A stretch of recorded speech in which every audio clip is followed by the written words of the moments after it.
Hello, today we'll be taking a look at all the Call of Duties up to this point in time. Uh, Minus one exception, I'll tell you about that at the end of the video. But we're going through and giving my personal ranks on all the Call of Duties. And a quick disclaimer, I have by no means played every single Call of Duty. I've played a fair amount of them, and if I haven't played it, I'll tell you about that and let you know just my general feel for it and understanding of what it is and its influence on gaming as a whole. So we'll get to that and eventually, but quick start off. Let's give my general overview of the entire series. I would say Call of Duty as a whole is a great franchise for gamers as a whole. Myself, I've played many of them, enjoy them extensively. Haven't been into it as much of recent years. As you'll see by a lot of my placements of it, but overall, I think it's a great franchise that should be continuing and doing better as they have with the most recent Black Ops 6. Um, but to start off, let's give a rating of from acceptable to ones I just rather never remember, just wish they would disappear for all eternity. Uh, and we'll start. So, right here is the first Call of Duty of all time. This one, the one that changed gaming forever. I would have to say because of its influence in the fact that it took the title from the Medal of Honor franchise when it came out, I would have to put it at the bottom of the A tier. By no means would be the greatest, and this one is not one I personally played, so going by kind of based on its influence because I loved the Medal of Honor series back in the day. The first games I played on the PS2 was Medal of Honor Rising Sun. Eventually, I'll probably do a video ranking the Medal of Honor games. But I'd probably put this at the bottom A tier because this game kind of stole the title from that entire franchise and to where it became irrelevant as it is today. So that's why I put Call of Duty, the original one. Now, one that I have played, Call of Duty Finest Hour, which I think kind of falls under lines of a expansion, continuation, kind of like sub game, and I'd put this one probably above the Call of Duty. One because I played it, and two because it has some of the best creativity choices and characterizations and choices in the games. For one, it has the single greatest use of a female character in all the Call of Duty franchises. Maybe not the biggest deal to most people, but in the amount that a lot of video games, especially in recent years, have been pushing having a female lead or some other uh, uh, use for females in their campaign that puts them in a leading role of a character, especially in a combat position. I think Call of Duty Finest Hour has the single greatest instance of this. And the reason for that is because they had split up into, I think it was like three different campaign paths. You had the Russians, you had a British, so you took the Russians in Battle of Stalingrad, and you had the British in the Africa War, and I believe you were the Americans in the European theater. But in the instance of the Russians, which was one of the best campaigns, and that might sound a little rough considering the Russians are the staple villain of the Call of Duty franchise. I feel like that's pretty easy to imagine.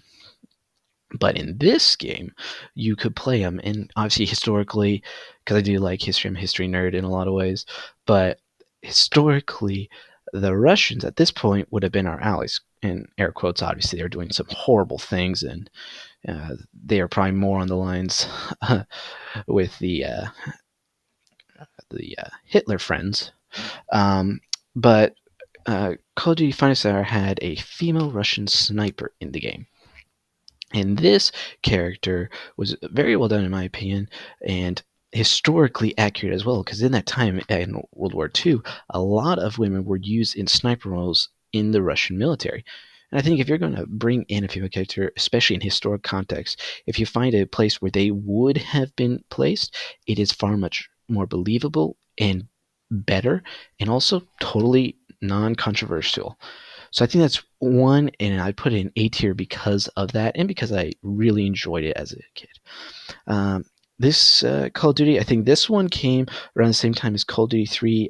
Uh, it's kind of again on that kind of miniature games sub game kind of expansion almost, and because of that I don't really know much about it. In general, overall feeling Call of Duty 3 wasn't that it was the greatest of them all, so I'd put them in bearable.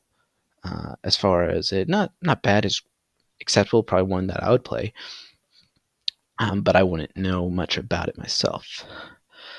Call of Duty 2. Now, Call of Duty 2 is another one I haven't played, but because of its expansion, Call of Duty Big Red 1, I'd have to put it in A tier. And I won't talk about Call of Duty Big Red 1 quite yet. I'll have to come back for that one because that one's a little more special to me, and we'll discuss it. But Call of Duty 2, again, I think started the trend for the multiplayer and solidified the values that the original Call of Duty had, especially at this point. It's competing heavily with Medal of Honor, trying to secure this place in the first person market at the time. So I'd put it in A tier for those reasons. And Call of Duty 3, I would have to put it on the bearable. I can't say I've known much about it, but being it's a World War II game, it gives me a lot of points. I love World War II setting. I think it's the best setting for almost any video game, obviously in the Call of Duty franchise especially, but obviously not as a popular trend currently. But I think it's a great setting, and because I'll just put in that tier because those are classic games to me. And I'll just probably put this one up there as well. I can't say I know much about this particular one, but if it's a Call of Duty, it's set in World War II, I would probably just put it in the bearable tier, kind of just middle of the road. Now, Call of Duty 4. This is probably the one that truly made Call of Duty good. And because of that, I have to put it over Finest Hour.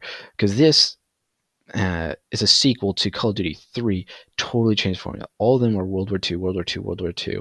And while I love World War II, obviously that was, if that's all the games, it just loses that kind of uniqueness and spark that Call of Duty needed to really be the top of the game. And Call of Duty 4 brought it to the modern day, revolutionized it, made it something unique, awesome, and brought in a multiplayer setup that I think just either maybe wasn't in existence or wasn't popular yet, and the ability to have your own loadouts on your guns, and the effects and the gameplay overall, the story, the ending, especially the cinematic ending to it, brought storytelling in the Call of Duty probably to another level. And that is where I'd say definitely recommend at this point forward, you could go back and play these games and still enjoy them.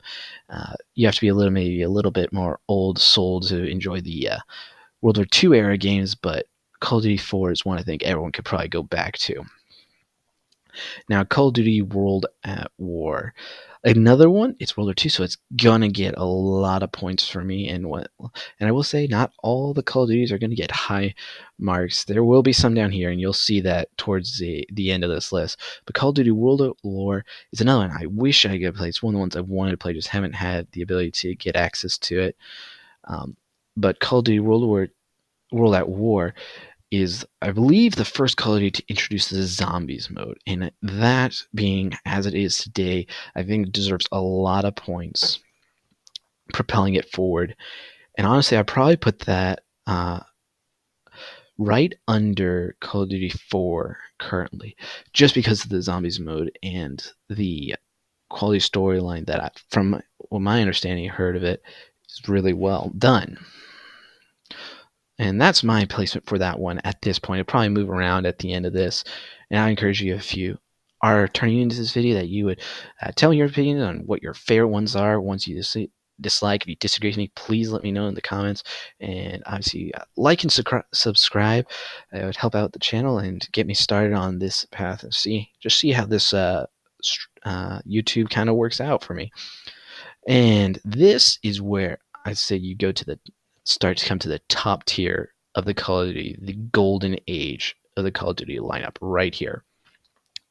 And it comes to Call of Duty Modern Warfare 2. And truth be told, this one goes straight up into the A tier. And that's simply because this game is what got me into Call of Duty, period. This was if I remember correctly, the first Call of Duty I ever played. I remember going out and playing with my brothers, and this before I played anything online. Multiplayer that didn't exist. Everything was local play for me. But this went it for almost every week. On the weekend, we get friends over, or me and my brothers. We'd always play the local multiplayer with gun setups and just endlessly playing Rust. I think we played almost no other maps, just playing Rust with different the weapons, different knives only, just kind of fun at home, just playing with my brothers. And that's just great memories that this game has. So this instantly gets put up really high, and that would almost put into my favorite, but it is not quite. And I will get back to my favorite Call of Duty of all time after I'm done making this list. I'll put them all in here and kind of put them where I think they belong. But at the end, I'll tell you my favorite Call of Duty and why. But the Modern Warfare 2, while so close, isn't quite there.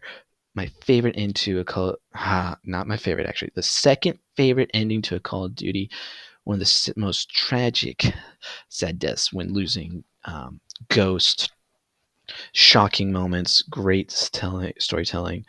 I love the setup, the mission setups, everything. Just perfect game. So I would say that is again high points for Call of Duty era, and then Call of Duty Black Ops. Now, a lot more people love this than I do, and don't worry, it's not going down there in C tier. It is a great game. I personally would put it more down in B tier for personal preference. I played a lot of the local multiplayer, experienced a lot. I thought the multiplayer wasn't as good, and the story, while good, wasn't nearly as good as I think it could have been or should have been for my style of storytelling. So it's not up there for me, but I'd be a fool to say it was worse than Call of Duty 4. So I'd put it up there right next to Modern Warfare 2 as far as some of the best Call of Duties ever made. And along that line, I was coming to Modern Warfare 3. This has the best ending in Call of Duty for me. The end with Price, and I believe his name, Makarov is the villain. That, with the wire rope and the cigar, and how that just all ended is probably the most cinematic way to end a Call of Duty. And obviously, I would never want to be in that situation, but if I was ever in a situation like that, might be the way to go. But hopefully that never happens to me. It wouldn't be very good. And I hope it doesn't happen to you. I hope you guys have peace, happiness, and the only action you ever really experience is on the screen in your room, playing on your PC or PlayStation or the unfortunately dying Xbox franchise. But now that I'm moaning over my failed Xbox experience, let's move on to the next Call of Duty, Black Ops 2. Now, I have never played Black Ops 2. I guess I did play some zombies, which were pretty good. I would give it that. But I do not know from personal experience. But from my understanding of people, they often rate the zombies above Black Ops, some below. But from my experience, from my understanding, I think because it's a little more futuristic in time frame, I prefer more historically in the past or in the present when it comes to Call of Duty. Maybe some slight future, which I'll get to that, and what I think is the most underrated Call of Duty. But Black Ops 2, I think, is just below the original Black Ops as far as overall presentation for someone like myself. And then Call of Duty Strike Team. All mobile games will be going into, I wish I could forget. It's pointless. Why in the world did you play Call of Duty on a cell phone or an iPad? No, no. Same with Call of Duty Online. Everything just, yeah. I'm just going to quickly not worry about them. They are pointless. I just don't get it. And Call of Duty Mobile, it's C tier. I don't think anyone should be playing it, but I would say this one's better than these guys. And yeah, same with this one, Call of Duty Battle with this, yeah, the Battle Royale one. Just no, not worth it. Don't play it that way. Play it on console, please. Play it on PC if you must, but not those. Just I don't want to talk about them. Always. All right, now on to happy, underrated I think Call of Duty Ghosts is the single most underrated game. But the ending with Rourke, the surprise twist of him not dying, dragging your brother away, I think that is one of the best endings in the game. I would not say it's up to the level of the Modern Warfare series, and I get why a lot of people were disappointed, especially at the time with it. But I seriously think uh, the uh, the game mode that they had in contrast to zombies was better than zombies in my opinion. I think it was a golden game mode that I loved, and the only Call of Duty I bought all the expansions with. I don't know why I spent that much money on it, but it's the only one I bought and I enjoyed it. I gotta finish it. I replayed it just recently, and those games with the aliens, the cryptids, just it's a golden thing. I'm still grinding for all those teeth in that. And if you understand it, please put it in the comments below because I want to know if you actually know what I'm talking about when it comes to the teeth grinding in this game. But no, I think Call of Duty Ghosts, well, a lot of people probably put it in C tier. I would put it top of B tier, and personally, maybe even dragged up into A tier. I think it's the most underrated of all Call of Duties. And just tell me if you agree with me or disagree with that. And now I've talked praise after praise after praise, and it's amazing how that they had such a good run with Call of Duty, but they also had a run with some stinkers. Uh, and it kind of you could argue it started with Ghosts, and well, Advanced Warfighter is a definite flop. Now, I actually enjoyed this. I thought the gameplay was fun, unique mechanics, kind of a sci-fi. At this point, I kind of thought it was like, what does this compete with Halo? It didn't have to, and by all means, now it totally owns the market, anyways. But it felt like it was compete with Halo when it came out, which is kind of just weird to me. It's like they occupy totally different landscapes, but Call of Duty Advanced Warfare, just not it. Something that should never be made. And now this is where I might get some people to rage. I think Black Ops 3 is also a flop. And not because it wasn't good, simply because I bought the 360 edition. If you know the 360 edition, it came with nothing but a couple of zombie maps, no campaign, and like half the multiplayer. Waste of money, waste of time. It was a demo for a game that cost me money, and I hated that. I will never play the rest of the game. I will not expand to it just because they betrayed me so hardcore by not giving me the game I paid for, at least what I thought I paid for. Might have done some more research, but I didn't buy the Xbox One yet or the PlayStation 4. I just was on the 360 because that's what I was playing at the time. And I didn't know much about games either, so I didn't know where to look. So I bought it without knowing. And that was the greatest betrayal I've had with Call of Duty. Yeah, I would say that's the greatest betrayal in Call of Duty for me.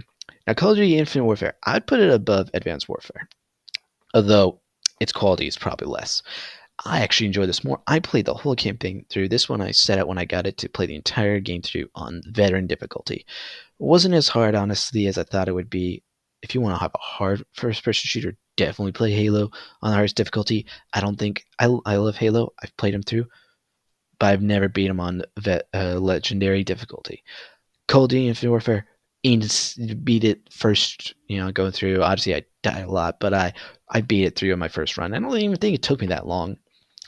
And the sad part of this, because my goal was to play it on the hardest difficulty first time, they locked the true hardest difficulty behind beating it on veteran. And this is the one saving grace where I honestly probably will put it above Advanced Warfighter, and that is that Call of Duty Infinite Warfare had the game mode where if you play through, if you got injured, it would actually hurt that limb. If you had your helmet, because it takes place in space, it would crack your helmet. You'd lose the oxygen. You couldn't go out into space with that without perishing. We'll use that word. Uh, but the uh, difficulty in that you had to use like stim packs to kind of heal up, fix your broken legs. I don't know how that works, but it was kind of a cool twist on the difficulty, which I thought was a really good idea. I just wish it appeared in a different Call of Duty before this. And that then brings us to World War II. Now, for me, I love, if you haven't noticed up here, the World War II games. World War II Call of Duty is the Call of Duty games you must play. but I can't rate this one that good. And not it's not a terrible game. The zombies was pretty fun. I played a lot with that with my brothers.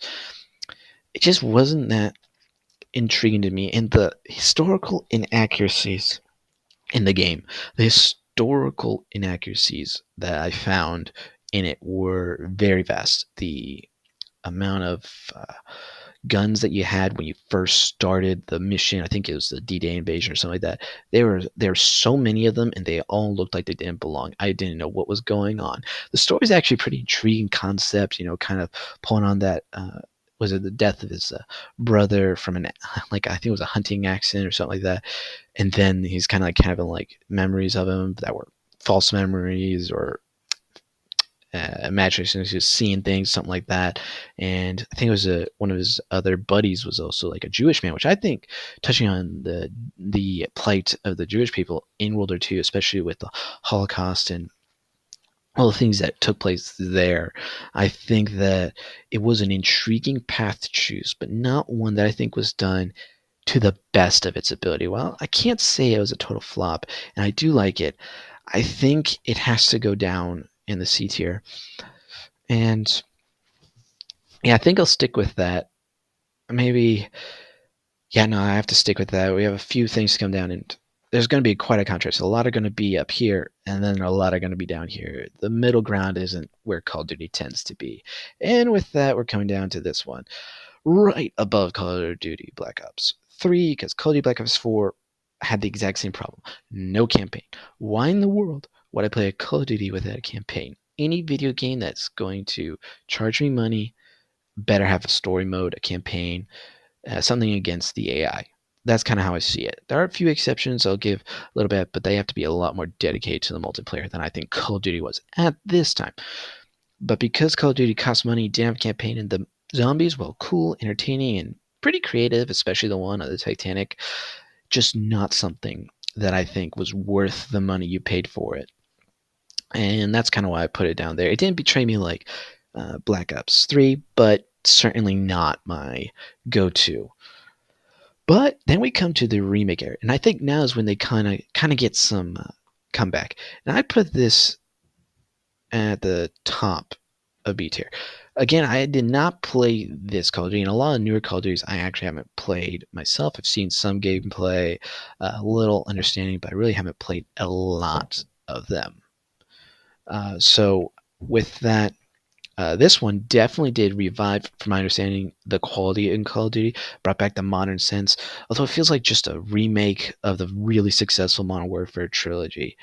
Bringing back same faces of these guys, which is good and cool, but I just I wish they would do more unique and new stories without coming back to the same old characters. I feel like they could. And I think the true spirit of Call of Duty, if you go back to the older games especially, had the idea of you were a nameless soldier. Not to say you didn't have a name in the story, but to me, it wasn't so much who you were on an individual basis, but what you represented in the hearts of these old patriots that fought for our country, for other countries, in their tie to their homeland. Like I said, like we even played as a Russian, but you felt the plight of them much more in these older games.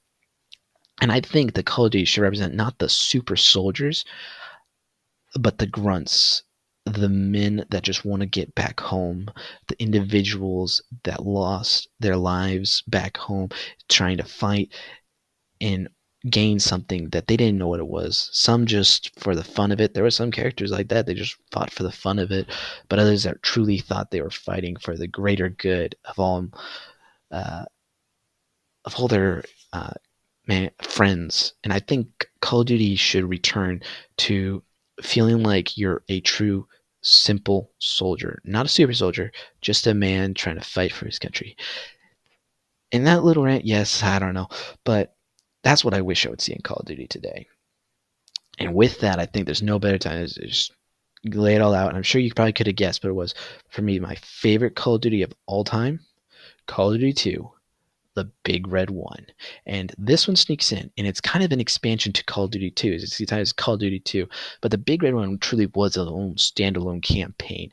And I remember playing this thing, my favorite all-time Call of Duty, without exaggeration. But when I played it through, you started, I think it was in Africa as a platoon, U.S. Army platoon, the Big Red One, which is an actual historical unit. Obviously, the characters are fictional, but the unit was real. And in this story, you follow the story of one man who's fighting alongside his friends, and it's just a tragic story. And to me, it has the single saddest moment, and that's because there's one friend of yours. There's many different soldiers, but there's one of your comrades who has a really tragic end. So his name is Brooklyn, and you fight along him the entire game. And I remember picking out his name in the first mission when you're fighting. I think you're going into some barracks and stuff, clearing houses. I think at the end of the first mission you might have to fight some tanks or something like that. But as you go through this, you fight along this time, and you see many of your friends die left and right, and it's a sad, sad thing. But he makes it through all the way, and he had one goal in life, one point of his entire experience in the military in this conflict, the great war of his generation, World War II. He had one point he wanted to accomplish, one thing, and that was he wanted to cross the line into Germany first. He wanted to be the first to get past the barricades, the stone pillars, and to just claim that for himself. He was marching, he was fighting, he was doing all this just to be the first one to cross. A simple little thing, and if he could make it there, that would make him feel complete. And you go along the campaign, and at the very end, you see it's a winter setting. You're getting close to Germany. You're getting ready to cross that line, and it's this kind of muddy road that he's about to cross. And you see the barricades in the difference, the stone pillars set up to block tanks and everything. And you see him running. He's like charging across, and no music, no cinematic, no indication that something's to happen. It's just gameplay right here. And truth be told, the whole game was like this with other characters. But you see from the distance, you see him charge to cross the line into Germany first, and from nowhere, a mortar comes falling down upon him, blowing him out of the way, and you march on.